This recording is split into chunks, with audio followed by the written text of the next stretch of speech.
I was getting very emotional yesterday when I was here because it really brought back a lot of memories, of all the seminars that I had gone to and, how much I really tried to lose weight. I mean, in the beginning I started with just basic diets, and every diet that I was on followed pretty much the same path. There'd be a list of things that I couldn't have, no salt or no fat or no carbs or whatever it was.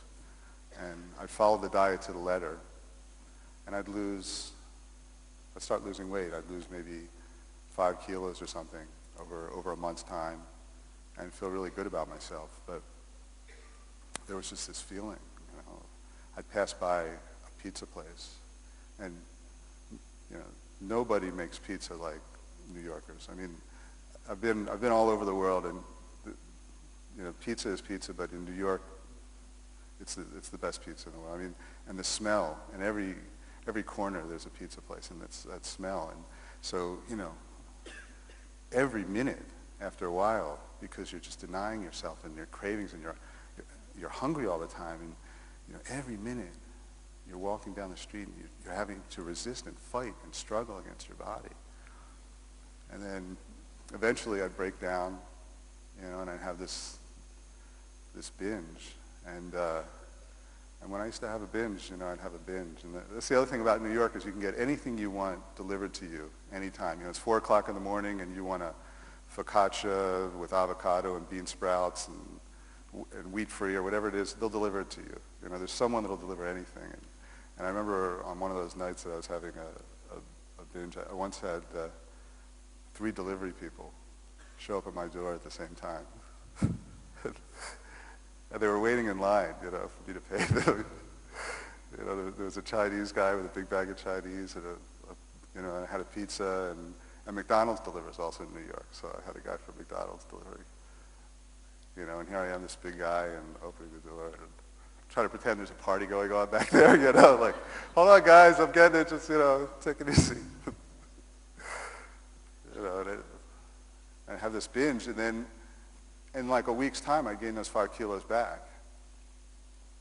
And then 2 weeks later, I was another 5 kilos heavier.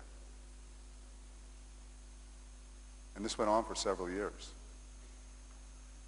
where I'd go on a diet, I'd lose 5 kilos, and then a couple of months later, I'd be 10 kilos, And it's through dieting, I ended up gaining about 10 kilos a year for about 10 years. And when I say I tried everything, I mean, I spent a month working face to face with Dr. Atkins, for the Atkins diet, because, and thousands of dollars I spent with him. And in the end, I'm sitting in his office, he's looking at my blood tests, and he looks at me and he goes, "You're killing yourself. What are you doing? You're killing yourself." And I thought to myself, I got really angry, actually. I thought to myself, is that the best you can do? I mean, you're Dr. Atkins. You've sold 200 million books.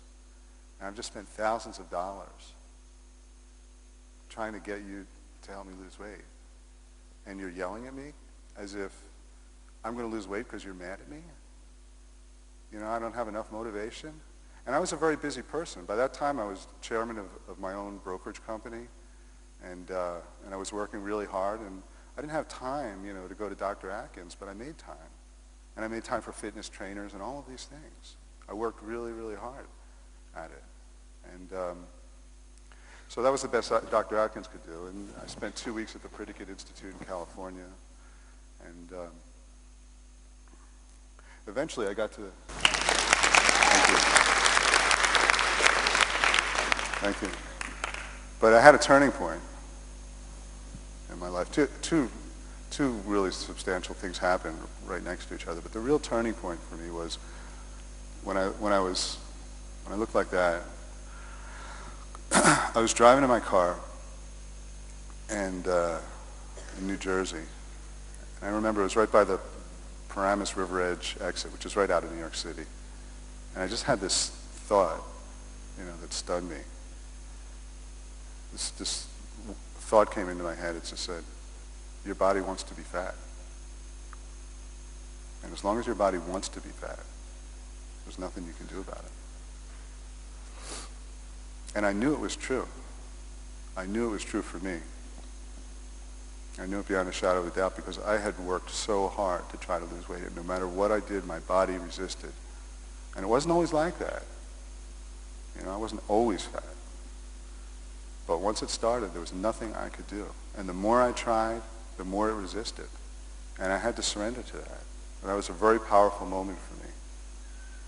And I stopped the car just by the side of the road, and I didn't move. Not another thought came into my head for 20 minutes. I just sat there.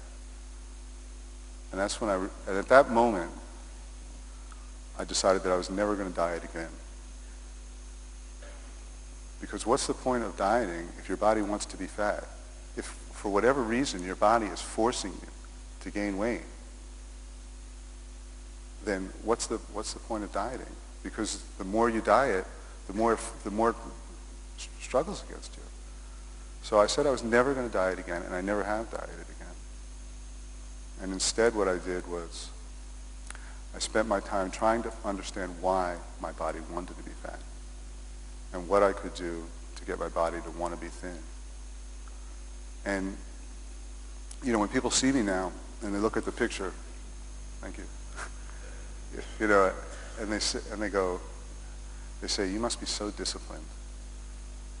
And I always go, thank you, you know, it's such a nice thing. But, you know, inside I'm thinking, discipline had nothing to do with it. And I almost get angry when people say that, even though they mean that in such a nice way. But what does it imply? You know, it implies that when I was heavy like that, I didn't have discipline. That I was just some weak, lazy, self-indulgent person that couldn't get its act together. And that's the common stereotype that you have. You know, and I can't tell you how many times I went to professionals, whether they were doctors or naturopaths, and I went and all of these, and you know, they would say they would say, well, just eat less, or you know, don't have, but there would be this kind of tone underneath, you know, when they're looking at you, and you're so big, and they're looking at you, and they're saying, and they're just like, what's wrong with you? You know, why don't you just stop eating? You know, and they have no idea what's going on.